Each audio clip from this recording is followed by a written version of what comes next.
Hey everyone, it's Lucid, and welcome to this new series. This is going to be one of the round one tournament qualifier games. So it's going to be a 3-round tournament, and we have 90 round one games, and each game has 5 players in it. They are taking place on these big donut maps, so it's going to be pretty fun. These are going to be hyper aggressive maps, and the main reason they're aggressive is because normally the main balancing mechanic that counteracts snowballing, because there's a lot of snowballing mechanics in Dominions. And the main thing that counters that is the bigger you get, people can kind of team up against you. So you want to get big, but you don't want to be too big often. It depends on your lobby. If it's a kind of a low skill lobby and you're a lot better than them, you can just play aggressive and win all your wars and win. But often that's not the best strategy.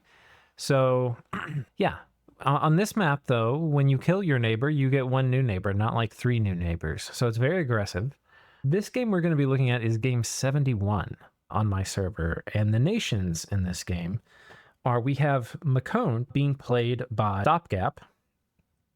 And this is, so I picked out usually for most of these like higher skill games. And there's a few players in it that are sort of known. I don't really know Stopgap. I know 2 of the people I don't know.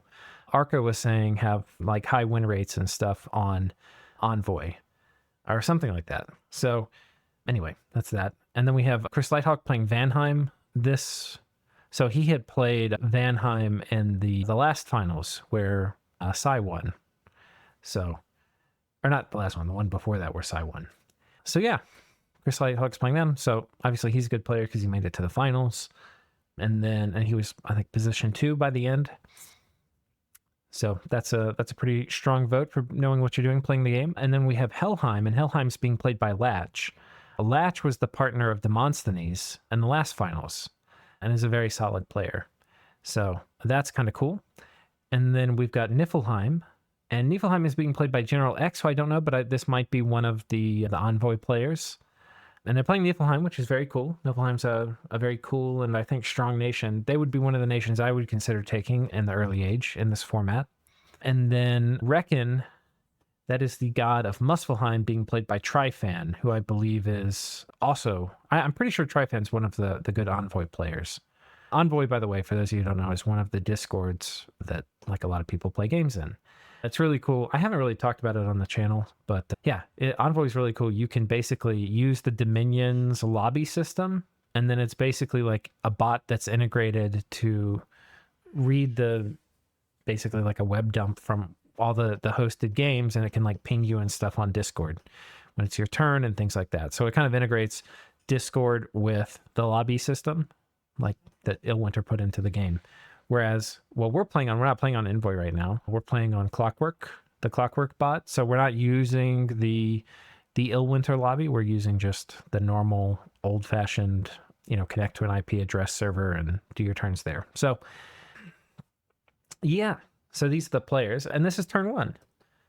So in the beginning there was chaos, and out of chaos rose worlds populated with multitudes of beings. Wars were fought, kings and emperors rose and fell, and civilizations were built and crumbled as millennia passed.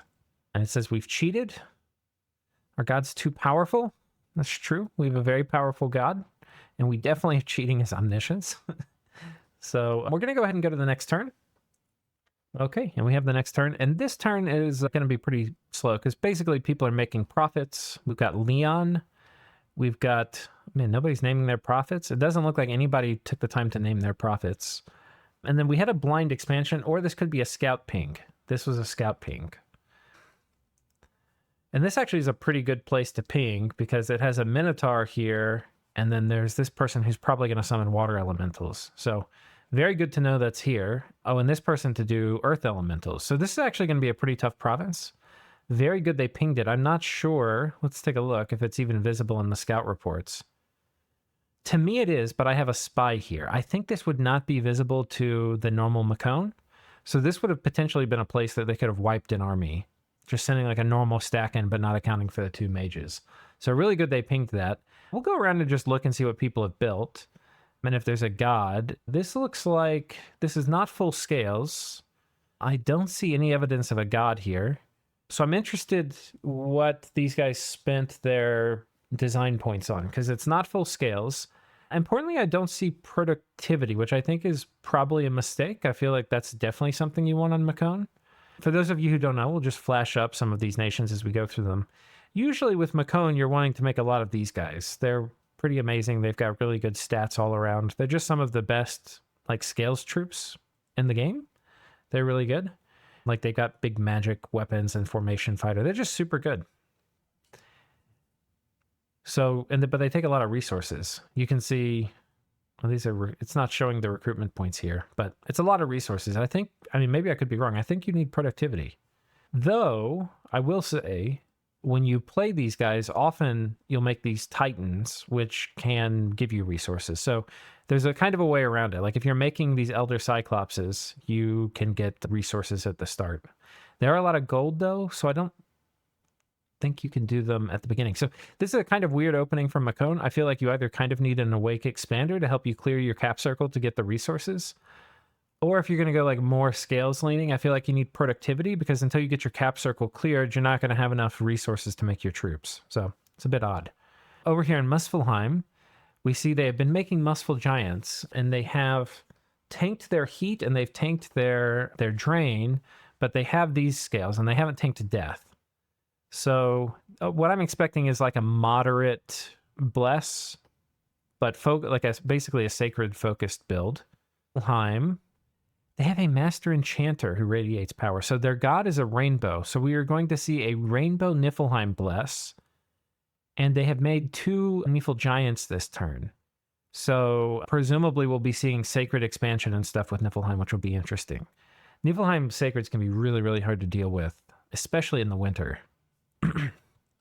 I'll flash up some of these things. I mean, we'll probably look at the stats more as they're expanding, but these guys, I think I got in an argument, embarrassingly, with Krun like 4 years ago, and he was telling me that these Nifl giants are basically like giant-sized militia.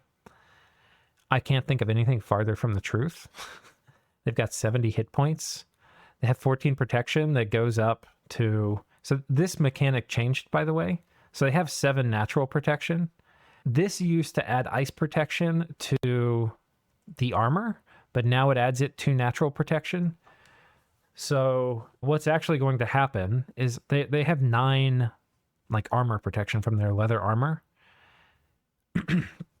What's going to happen though is in cold 3 or in cold 4, because I think Niflheim might be able to get up to cold 4, or maybe just cold 3. I'm not sure, but no, I think they're cold 4. They're cold 4 right now, if I recall. Yeah, they're cold 4. So in cold 4, they're getting 8 bonus protection. So what that's going to mean is it's going to mean this protection stat is going to go up to 15. So it's going to be like they have stone skin. And the rough math for finding total protection is you take the 2 values. So in this case, it's armor value of 9. And this will be in cold 4. This would be... So it's, you take the higher value, which is 15, and then half of the lower value, which is 9. So like 15, 5. So it'll be around 20 protection. So we have a giant with 70 HP that's 20 protection with 15 magic resistance, very good morale. They have 25 strength, and they basically are going... When you're a high damage giant, slashing is really good, because you're almost certainly going to get through armor, and then the remaining stuff is going to get multiplied by 25%. This is just going to start butchering people. But importantly, they also get significantly better attack and defense stats. In cold 4, they're going to be 16 attack and 17 defense. That's a very, very high. Yeah. And then they're also pretty quick on the map. So these guys are amazing. And then plus they have a chill aura. Auras have also been changed in Dominion 6. So it used to be they would stack up like very dense around you. Now they spread out more. So it's less potent if you're in melee range. Like auras in some ways I think have been mostly nerfed. However, it's going to just, and now instead of it just freezing the guys next to you, it's going to like freeze everybody. Like it will basically function more to like kind of freeze a whole front line, like a whole army, rather than just like the people right on the edge of combat. So it's worse at the beginning in a fight, but potentially better as the fight goes on, is how I would say the changes to Chillara have been made. Anyway, very cool sacred. So we're going to be seeing a sacred focus bless from them. And then we have Helheim. And Helheim, you can see they've made Hell Heirdings, but we don't see any evidence of a god. So it's likely they have a dormant bless or something, or it's possible they went like an imprisoned scales bless, or not scales, like an imprisoned stats bless. We see they have pretty good scales. It's only death 1 and then one of these. So I don't, you know, they haven't totally tanked their scales or anything like that. So that will be interesting. And then Vanheim, we see that they have surf. We don't see any Van Heers. So that's a little interesting because you would definitely expect to see Van Heers for turn 1, but it's possible that maybe it's not good to put Van Heers and just to like lean on some of these Huskarls for the first turn of expansion and they make these guys later. A lot of these stats have actually been reworked. I didn't know this. Arco was telling me. So Glamour has changed the way that it works. Well, I did know Glamour changed the way that it works. Glamour changed, so Mirror Image changed the way it works. It used to be that basically if anything got past Mirror Image would dissipate, it would go away. So you were like, it was very like RNG based, right? Like you could lose you could have 10 Mirror Image stacks, and if you're a high path Glamour mage, and they would all disappear if the first hit was lucky and got past them. Now it's different. Now what happens is you have a dice roll. If something hits your mirror image, then it's ablative. You lose one of those mirror images and it becomes less. So yeah, basically, I think it's a buff to it. I think it's better. They also changed it where it works against archery. So it used to be elves were like very vulnerable to archery. Of course, depending on the bless, you might make them not vulnerable if you put things like bark skin and stuff on them. But yeah, anyway, so Glamour now works against archery, which can be good and bad because sometimes archery is like the chip damage that you want to start proccing Berserk and stuff. But these guys are extremely killy. We don't know if they're going to lean into them though. Given the scales they have, they basically must. So it'll be interesting to see what they do. But yeah, that's this turn. Let's go ahead and go to the next turn. All right, and we have the first real turn of the game. So we have a message from Helheim. All right, here we go. I did a lot of expansion testing with this build, since it's pretty finicky, but I got it down pretty well. Then what I do... Oh, then what do I see when the real game starts? Elephants, Jade Amazons, Death Mages in my cap circle. Any one of those things would be a relatively bad start, but all three is just the worst. I have seen in all my testing... Oh well, luck of the draw, I guess. Yep. Vanheim. Oh. Okay, we have a prophet. This might actually be... Hal Mikkelsen. This might actually be like a real... Like you might have typed that in. Okay. So we get to watch expansion testing. And since we got a message from Helheim, we'll start by watching theirs. So some of this is probably going to be... Scout. Yeah, so he's singing how many barbarians are here. This is really smart. I think there's a few things you can kind of tell. Sometimes you can tell where the commanders are placed and if you're going to be able to snipe them at the front. Sometimes if they're standing at the very front, you can snipe them and it might be an easier battle. But that might be RNG based. Like, I don't know if it's the same every battle. I think it is. The other important thing is just how many barbs there are, because fighting 50 barbs or 80 barbs, it's totally worth risking a scout's life to know that it's exactly 91. Okay, well then here's their real expansion. So presumably they're going to the easiest province. And so what they have is they have these Hell Heirdings up front. Let's go ahead and see. Oh, they're casting Bless. Not Bless, I'm sorry, Blur. So basically putting Blur on these guys. I don't know who it targeted. It looks like it targeted this guy. Well, who did it target? Did it target the commander? No. Okay, it targeted these guys, the Huskarls. Okay, interesting. I would think you would want it to target these dudes. And I think the way you would manage that would be you put these guys together with the commander, and these guys are maybe on hold and fire, so they get less aggro, and you get the blur on the horses. But who knows? But he's still casting blur. The other thing is, because we're playing with... Oh, he got a lucky snipe on a commander. Because we're playing with trusty research, you can reliably, like if you take magic 2 or 3 or whatever... you can reliably get a certain amount of magic, so you can come up with kind of cool strategies like this for expansion, where you're relying on having, you know, this guy cast Blur or something, which otherwise you wouldn't really be able to rely on. So very cool. Okay, so that's Vanheim. I think we're going to do a lot of this from the menu here for the first few turns, just because I don't want to ruin the surprise if there's a failed expansion. We'll look next at Niflheim.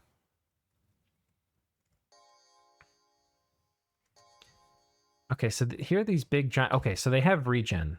Okay, so this is interesting. This is a full Hellblast. They've got natural protection. They've got blur. They've got fire shock resistance, regen, and heroism. I actually like this bless. I think this is super solid. There's a lot of things you can do with it, and it also shows that they have an understanding of how the protection mechanic works. So like if we look at it, they're in neutral temperature scale, so they're, you know, they're not getting any bonus from it. But the hard skin is, of course, stacking with natural protection. But once they're in the cold, we'll see that it further stacks with the ice protection here. So very interesting. Here you can see the blur effect. And then, yeah, with regen, they're just really, really hard to kill.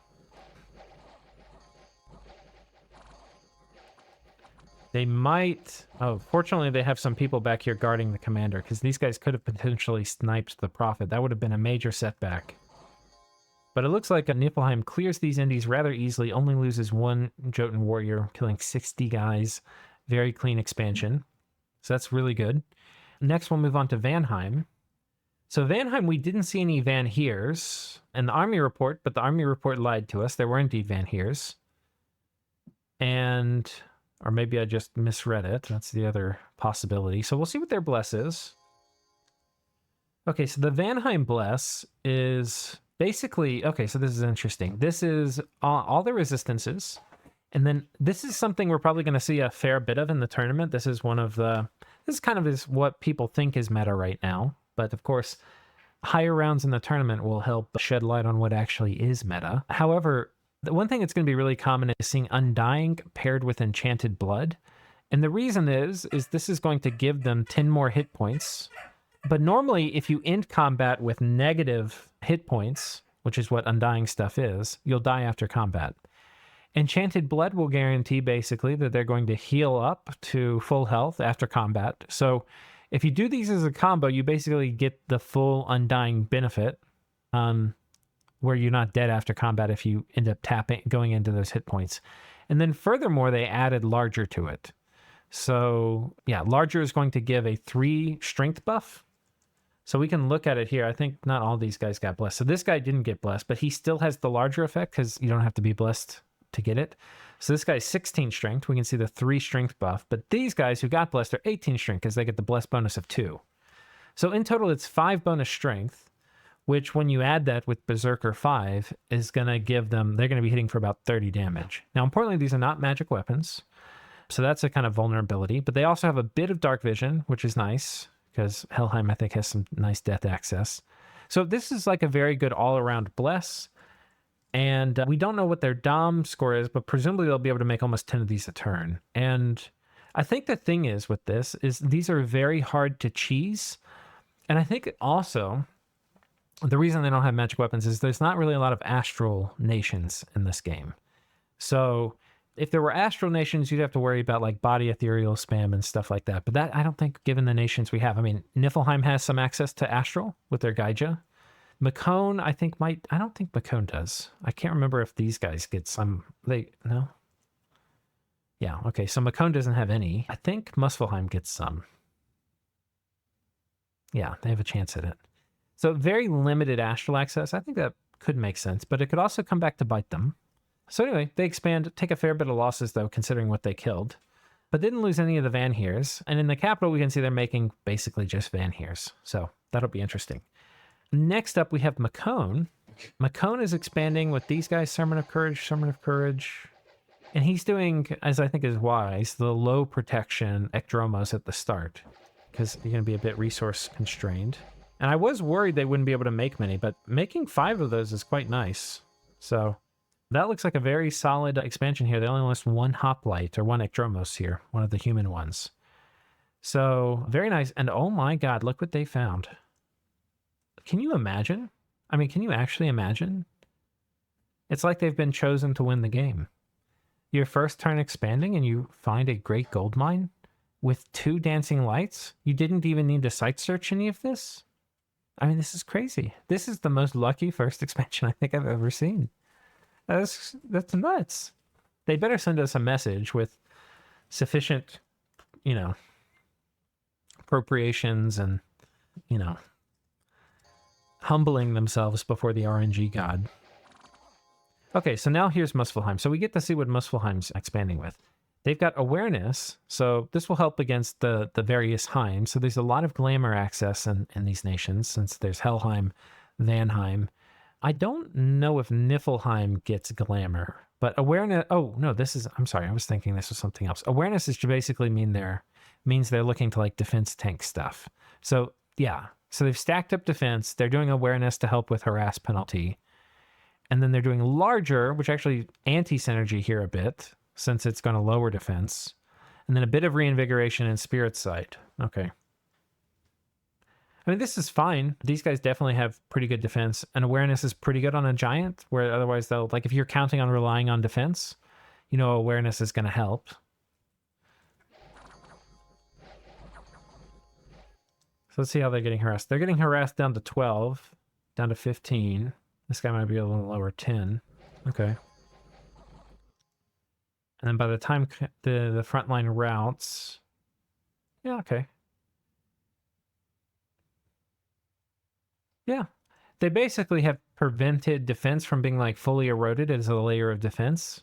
But it's not very strong right now. Like, it's basically defenses for them negating like half the attacks. Which is not bad. Okay, very cool. Let's go to the next turn. All right, and we are bringing you turn 4. So we have a message from Vanheim. With my bless revealed, I will explain my thoughts behind it. The main idea is for my Vanheers to have enough HP to survive a hit from a giant and a hit from Thunderstrike, meaning that the giants should have a hard time to take them down before dying themselves. That makes a lot of sense. Yeah, they'll be able to take... Because that is the thing, right? If you want Berserk to activate, if your guys get one hit killed, it's not going to activate. They also have good survivability during expansion. In my test, the only things that gave them trouble were large numbers of barbarians, which makes sense because they're mostly defense tanks. I mean, protection tanks. I also added a bit of extra strength for better being able to take out heavily armored giants. With both Niflheim and Muspelheim in the game, I needed both fire and cold resistance. That's right. You basically, like, if you're going to kind of... Like, most of his bless is kind of defensive oriented with a bit of strength added to it. And so if you're planning on lasting like 4 rounds in combat with these giants, you don't want to pass out, so you need these resistances. Shock resistance also seemed good with both Helheim and myself, possibly spamming Thunderstrike, and poison resistance is always nice to have. Being only 2 per square. So this is interesting because he's kind of, except for the like undying enchanted blood bit, he's doing what I think was like a pretty meta build for Dominions 5. And I think that goes to, so this is a solid player, and I think that goes to show that the nerfs to the resistances were pretty much on point. Because despite the fact they were made significantly more expensive, he still picked up basically all of them. Which is interesting. Being only 2 per square is both good and bad. Good because they're not as easily surrounded and not as easily killed by AoE spells. Bad because they have less attack density and are harder to buff with early buff spells. Larger also does give them 12 map move, allowing them to move 2 provinces in friendly territory. This is a huge deal. This was... I played around with some different Vanheim builds, and this is definitely a huge reason you want to take larger. Being map move 2 versus map move 1 is a big, big difference. Yeah. High HP and the resistances are, of course, also good for any thugs I make, and +5 strength is also good. Not being able to have 2 thugs in 1 square is less good, of course. That's also true. Message from Helheim. Yeah, that's right, folks. No Bless Helheim expansion. You've seen it first here. The next expansion party won't even use Sacreds, though after that is back to recruiting as many as possible every turn. It looks like the 90 Barb province is my best bet, but we'll see how the Necromancer province looks. So we're going to have some probably risky expansion here from Helheim. We'll go ahead and watch their battles first. And this will probably be the last turn for this episode. Okay, so he's checking the Necromancer province. And this guy has gems. Oh, with a Midget Masher. That could be fun to pick up. Yeah, I think if you're Helheim, you might want to try flanking just to pick up the Midget Masher. That would be a nice score. So he was pinging here, and here's his actual expansion. So this is presumably the Barbs. No, this is not.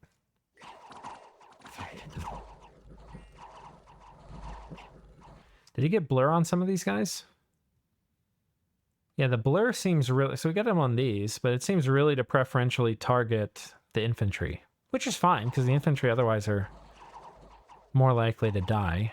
The cav are not. But the cav are also it's a lot worse when they die. Like, they lost one here. Okay, so that's Helheim. Let's look at, we'll look at Vanheim next. So Vanheim again attacking with the Van here. This is the same party. He hasn't sent out or reinforced with the original party. This is the same 4 Van Heers that we saw earlier. I'll turn on team-colored squares here so we can see a bit better, since it's elf on elf action.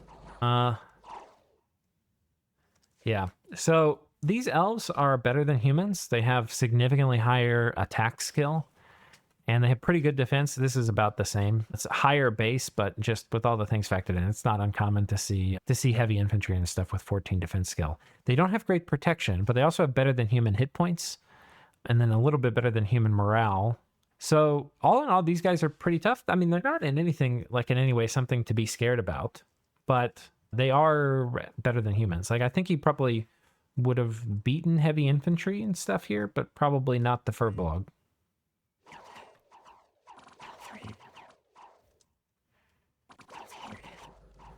Oh, wait, we already watched this. This one he won. Wait, it was Vanheim, sorry.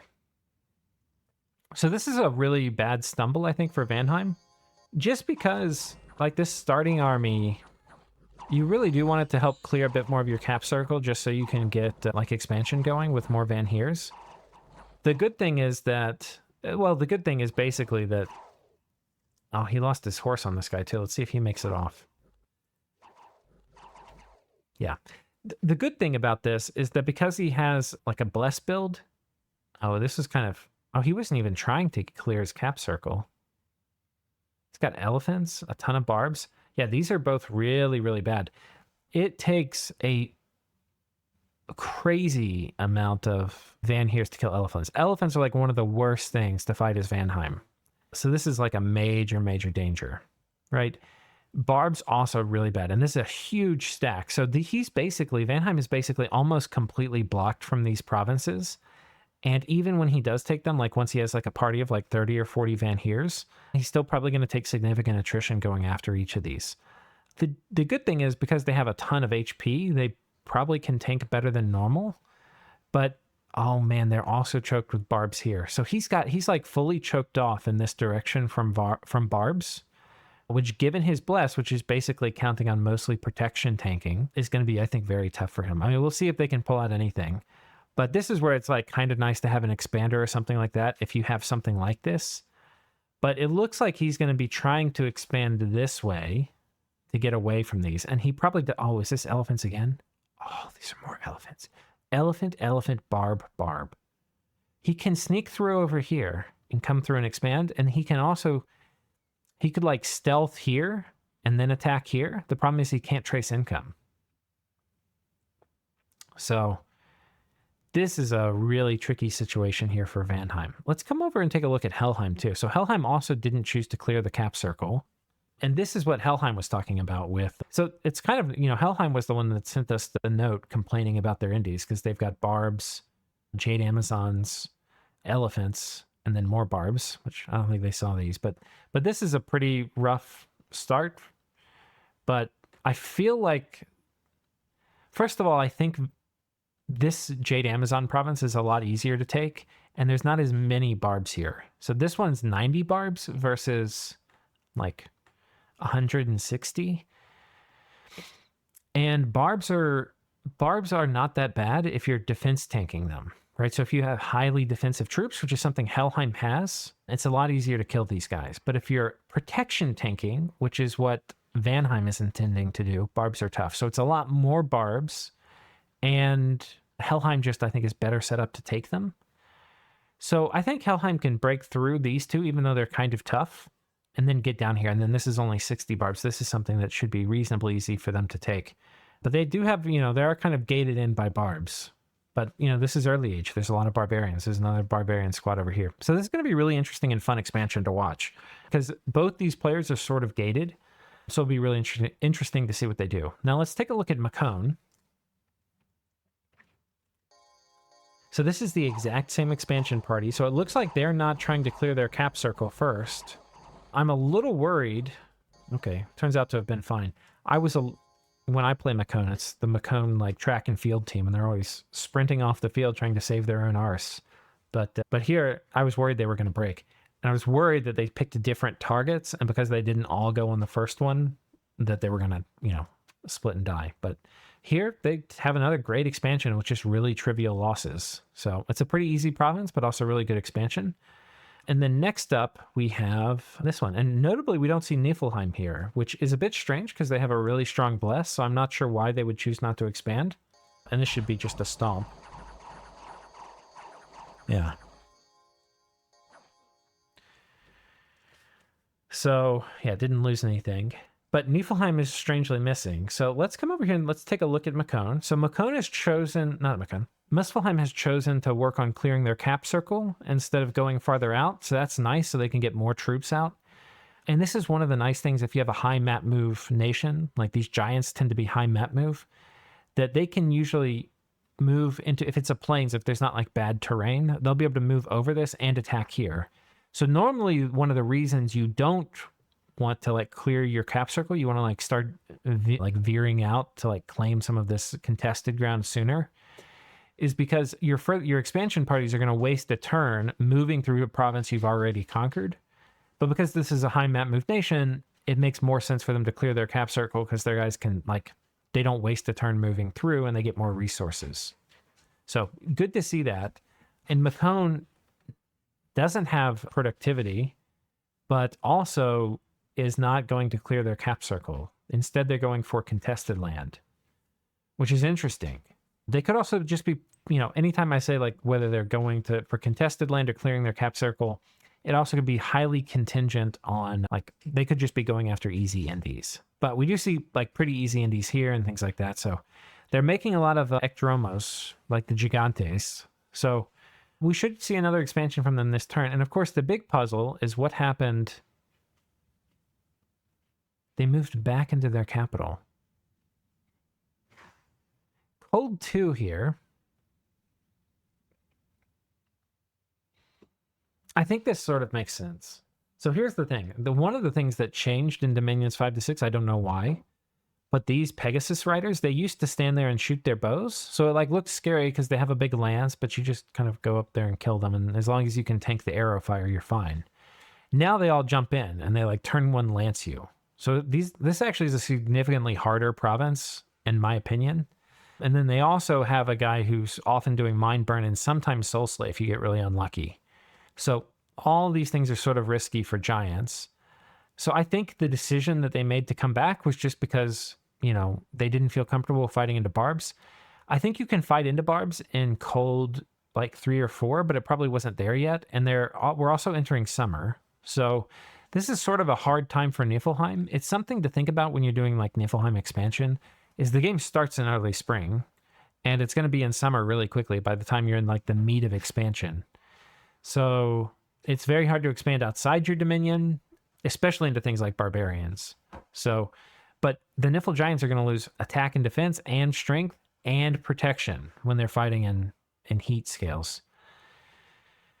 So I think it's tricky. One thing they could do is they could go after the elephants. I think this is pretty wise. Elephants are normally really scary, and I don't know how hard it would be to get them to just aggro onto the giants. But if you can do that, especially if you do a giant only thing, the elephants are actually really easy. So this is potentially a good place for them to go. The lizards, it's cold with the Chillar and cold scales, with them being cold-blooded. They'll probably fall asleep pretty damn quickly. But lizards are also super killy. But I think these are in cold scales. This could be okay. One of the other changes, if you didn't know, is from Dominions 5 to Dominions 6, there's no longer a difference between midsummer and then early and late summer. They both are the same +1 heat scale. So it's not like midsummer is extra hot. They're all just +1 heat. So that's Niflheim. And I think that's going to be the end of this episode. So tune back in next time. It's going to be really interesting. I think there's some really cool little expansion puzzles everybody's got to figure out. So it's going to be interesting to see what people do. And of course, this is going to be a super aggressive game. So tune back in. We'll see you then. Cheers.